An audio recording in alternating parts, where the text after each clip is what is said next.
Just 3 years ago, the NBA final stage owned by big market giants, the dynasty of the great Stephen Curry's Warriors against the young up-and-coming, successful rebuild led by the star duos of Jason Tatum and Jaylen Brown, were destined to take over the league.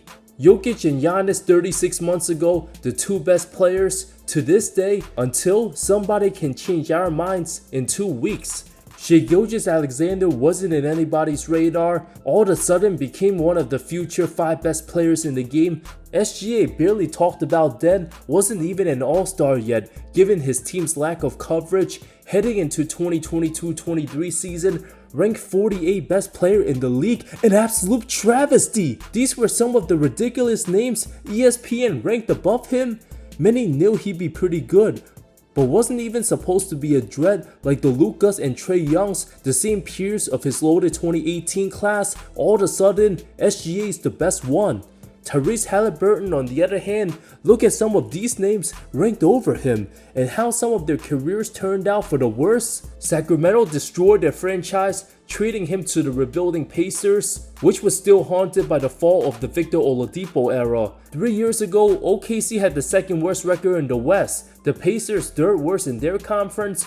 Nobody saw any type of relevancy. Many didn't think the Thunder would be good until the late 2020s. And Shea, being star ready, he could have easily been traded to a more ready contender then. The Pacers, being a franchise known for being mediocre, finally landed a pick in single digits for the first time since 1989. Long tenured, experienced Miles Turner, constantly in trade rumors. Rick Carlisle's second stint with the team saw his second worst season as head coach after spending 13 years in Dallas. Many believe Carlisle's job just another gig before his retirement. After Steph Curry hoisted the Larry O, many thought the usual suspects like Golden State and Milwaukee, the young promising John Morant's Memphis team, New Orleans if Zion gets healthy for a full season, which hasn't happened yet, or even the Atlanta Hawks with Trae Young. Even the Charlotte Hornets had some hope with play-in LaMelo Ball, where they've been ever since. 3 years later, many of those pathetic small markets have either had injury-prone, big-name max contract stars or players remaining the same without much improvement. From the moment Dame Lillard waved adios to the Paul George Russ Westbrook era, OKC wasted no time rebuilding. After the departure of 2016's Kevin Durant, Russ suffered 3 straight first-round exits. The results weren't gonna cut it no matter how much he was loved. Team selected Darius Bazley, signed undrafted Luke Dort to a 2-way, followed by the historic blockbuster all-time trade. In unforeseen circumstances out of nowhere, almost 3 a.m. on the East Coast, Paul George made a promise to remain with the team after signing a max just a year before, but Sam Presti's brilliance made sure he learned from the Harden 2012 mistakes from getting too little, piling an all-time collection, 5 first-round picks, good role player Danilo Gallinari, and promising rookie Gilgeous-Alexander for Paul George straight up. Russ Westbrook dealt for CP3 along 2 firsts. Paul, the perfect mentor for 21-year-old Shea, even led the 0.2% Thunder to the postseason, gave SGA all the foundations on how to run a franchise. Mark Daigneault hired, replacing Billy Donovan. CP3 traded to the more ready Phoenix Suns. OKC's tank job officially begun, got rid of Dennis Schroeder, Steven Adams, and Gallo. Lots of experimenting different lineups. 2021 started 19-24 overall before Shea missed second half of season with injury.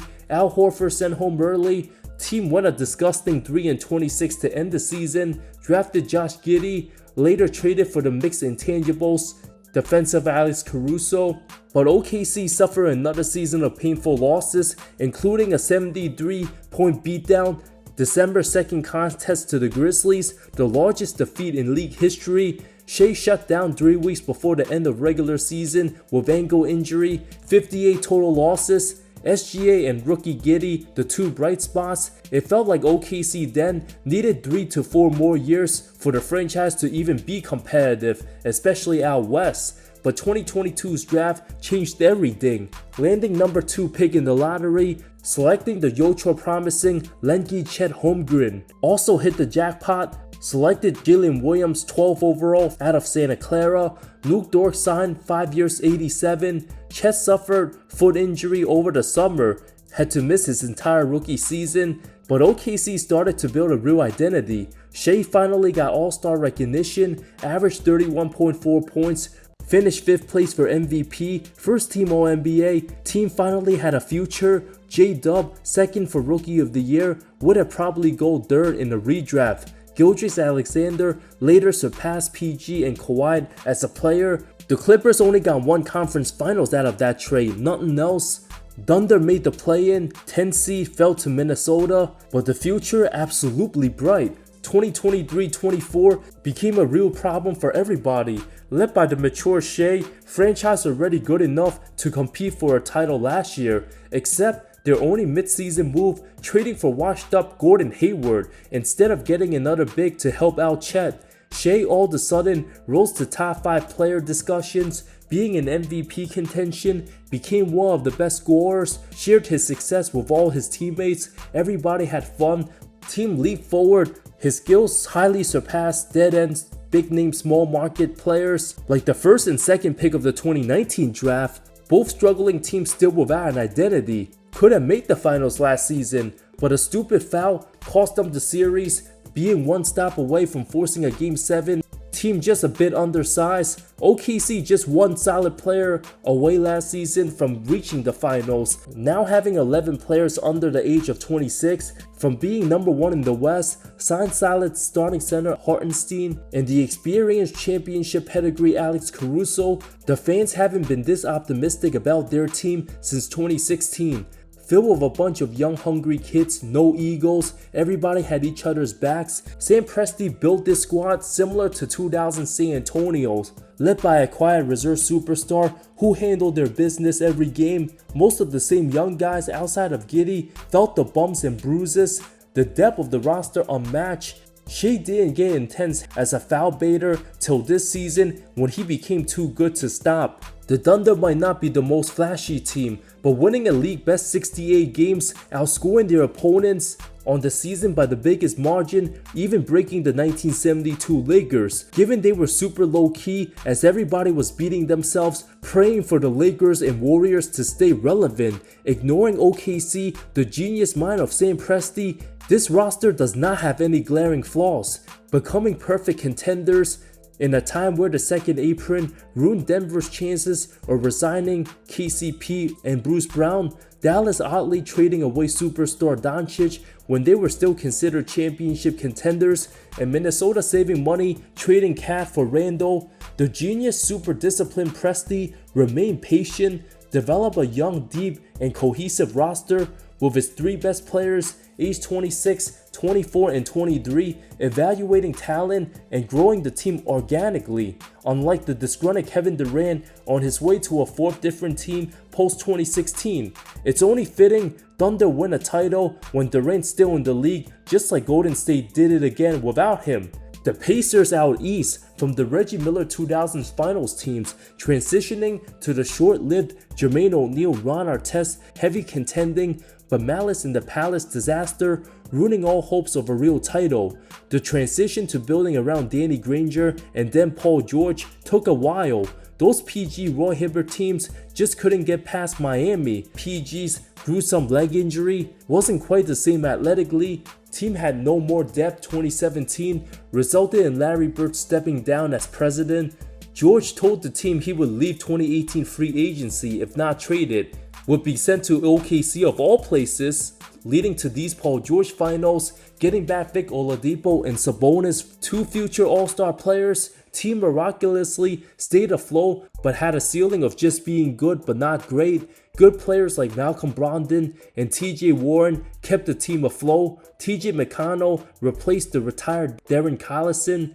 Domas seen as the franchise player but a massive defensive liability, cannot guard 4s or 5s, while Miles Turner, elite shot blocking, did not fit perfectly with Domas. Oladipo turned down a massive extension sent to Houston February 8, 2022, a night that forever changed the state of Indiana sports, trading away their best players Sabonis and Scraps For young promising Tyrese Haliburton and Buddy Hield, Indy having two bigs, and Sacramento 2 point guards, in Fox and Hallie, too redundant. Both Haliburton and Sabonis at the time viewed as equal talents, but not anymore.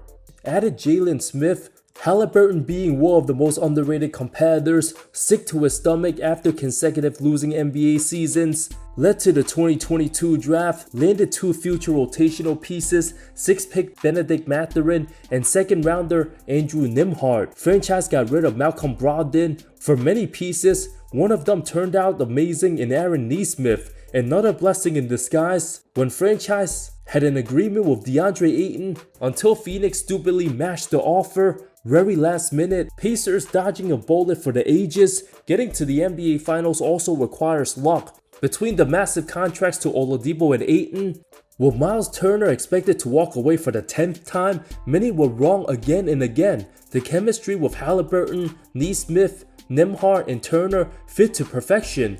With Rick Carlisle's offensive style of play, running, gunning, outrunning everybody, Tyrese officially became an All-Star 2023. Turner resigned 2 years, $58 million. Team went 28-28 with Haliburton, 7-19 without him, had injuries. Team collapsed to 12-29 to finish the season. Given the 3 Eastern Conference powerhouses of Boston, Miami, and Milwaukee, Indiana still wasn't in anybody's radar. 2 more solid picks, Jarris Walker and Ben Shepherd. Franchise betted on Tyrese being the franchise true superstar, signed the record-setting 5 years, $260 million. Wasted no time adding more pieces in championship role player Bruce Brown and super athletic Obi Toppin. The start of the 24 season, the skies was the limit. Team made it all the way to the in-season finals. Haliburton looked like an MVP candidate to start the season, but slowed down by a hamstring strain, wasn't himself the second half of the year. Bruce Brown, alongside multiple first-rounders, used as leverage to trade for proven star Toronto's forgotten Pascal Siakam, the perfect number 2 option. Team got rid of Buddy Hield, allowing the young players more minutes. Hallie and Pascal dominated Milwaukee first round, eliminated the Knicks in 7, from down 3-2 in the series to putting an offensive clinic Game 6 and 7. Franchise made one of the most shocking conference finals appearance. Haliburton hurt his hamstring, forced to miss the last 2 games of the Boston series. Pacers did get swept, but 3 of the 4 losses, either 1 possession or due to overtime. Carlisle realizing his team not the best on defense, instead mastered pace and space. Everybody moves to create openings, confusing defenses, all the guys on the floor capable of making threes. There might be more than 8 teams in the league today more talented on paper than these Pacers, but nobody maximizes their whole roster skill set from 1 to 10 more than Rick Carlisle. Defenses tend to get tired, allowing Indy's disciplined style to make furious and probable comebacks, the extra passes, exposing opponents' defensive liabilities, fast and control style. Their brand of basketball would have Dr. James Naismith dancing happily in his grave. Team mastered at capitalizing on opponents' bad shots. It's no accident why this team had the second best record since January 1st, only behind OKC. Haliburton's antics unpredictable. Many call him overrated, only to dominate the clutch. Pascal Siakam, arguably the most underrated player in the league for years. Hallie, the closest thing to modern-day Steve Nash, 7-second or less Suns. With a mixture of 2014 San Antonio Spurs ball movement, Rick Carlisle having the squad play 48 minutes of the highest ball discipline, all cut, create unique angles for the extra passes, barely building any bad habits. Both these Pacers and Thunder didn't just get lucky, not chasing super teams or buying their way to the top, but by making the right trades, trusting development, and letting their stars become leaders. Shai Gilgeous-Alexander, once an afterthought in the Paul George deal, now a top 3 player on the planet. Tyrese Haliburton, traded from Sacramento like he was expendable, now the face of a franchise that's knocking on basketball immortality, has the chance to even surpass Reggie Miller as the greatest Pacer when it's all said and done. Both offensive geniuses, clutch killers, operating in different ways, OKC overwhelms you with strength, length, defense at every position, and a rotation that doesn't stop coming. Indiana counters with spacing, tempo, movement, and the right level of grit and belief that numbers can't explain. Pacers started the season 10-15 overall, nearly written off, to stunning the world with comeback after comeback. 3 times this postseason, they trailed by 7 or more points with under a minute left, still found ways to win those games. Haliburton hitting those game winners, those plays more iconic than many Hall of Famers' best moments. 95% of NBA fans predicted the East would have a Celtics-Cavs conference finals. Nobody had Indiana, but here they are, 2025 NBA Finals. After a season of upsets, twists, and chaos, the NBA has been more unpredictable than ever. Gone are the days where only superstars brought your team back. Both the Thunder and Pacers have entire lineups. The 6 or 7 men can catch fire at any given moment. From shooters, defenders, playmakers, all capable of flipping a series. OKC, the deeper team. They have the MVP, better rebounders, way better defense, can grind you down. But if Indiana dictates the pace, if Haliburton keeps controlling the game, the shooters stay hot, they have a real shot at a championship. Shea versus Tyrese, Siakam and Turner versus Chet and Hortenstein, Caruso versus McConnell, Dort versus Neesmith, Wallace versus Shepard, Jalen versus Jarice. 2 different teams, one of them, in just a few short weeks, will finish the improbable rise, cemented as NBA champions. My prediction, Thunder in 6, but whoever loses, they'll still be in the mix for the foreseeable future.